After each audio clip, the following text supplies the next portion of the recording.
Okay, hello everybody. Welcome to this course on literature and the English language. And I want to show you how you can learn a lot of different things when you're reading different books.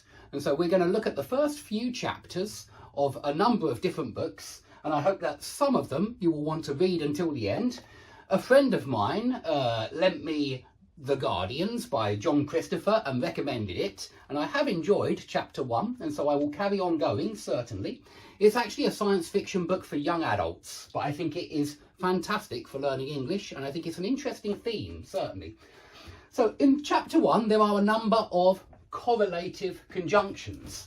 Now, a correlative conjunction is a type of conjunction, but I consider it a two-word conjunction because it's always composed of two elements. Yeah, in fact, it can be more than 2 words. It could be 4 words, as we'll see in a second, but it's always not X, but Y. Yeah, and so we've got two. That's what I mean by two. Let's call it a two-part conjunction. That would be a better description.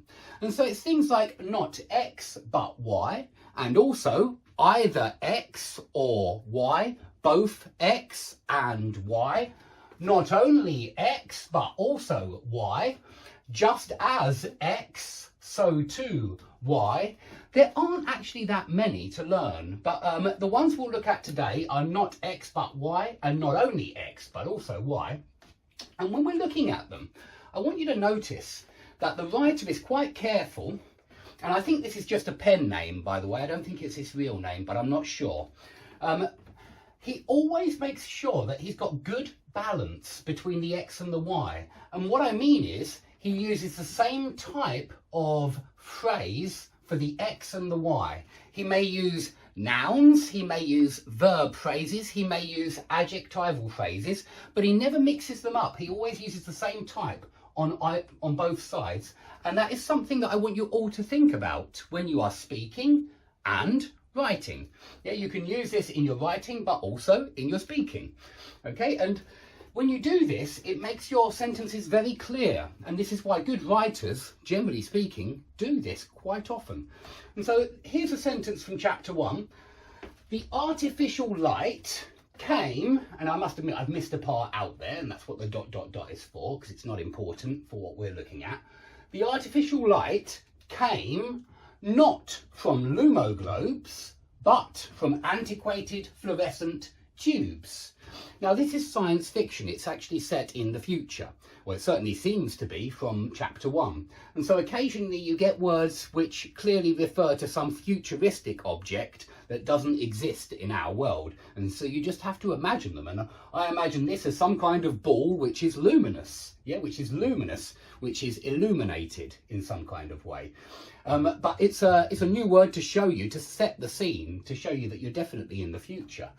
And it talks about antiquated, yeah, old, like an antique, antiquated fluorescent tubes. Now, the lighting in this room, which I must admit isn't great, but it's hard to get the lighting so that it doesn't reflect off the board. The lighting is, the room is lit by fluorescent tubes, yeah, CFLs, them compact fluorescent lamps. That's exactly what I use in this room, and I think it's what a lot of people use nowadays. Sometimes they're long tubes, cylinders, sometimes they're smaller, but they're always with tubes full of gas which fluoresces when there's a high voltage put through it.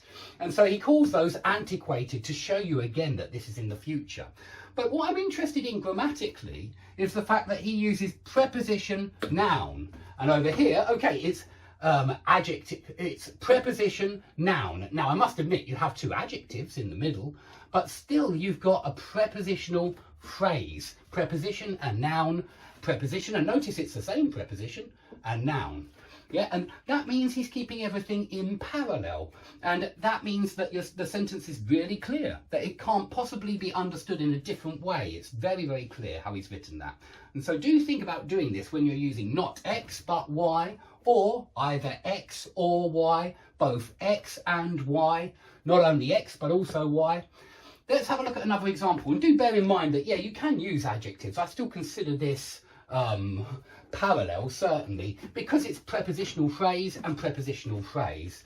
But I suppose you might argue that you might choose, as a writer, to get it perfectly parallel, we might say, and get rid of the two adjectives and have not from lumoglobes, but from tubes. Yeah, not from lumoglobes, but from tubes. But I like the fact that he's included this. I think it's there to show that, yeah, we're definitely in the future. This is a science fiction story.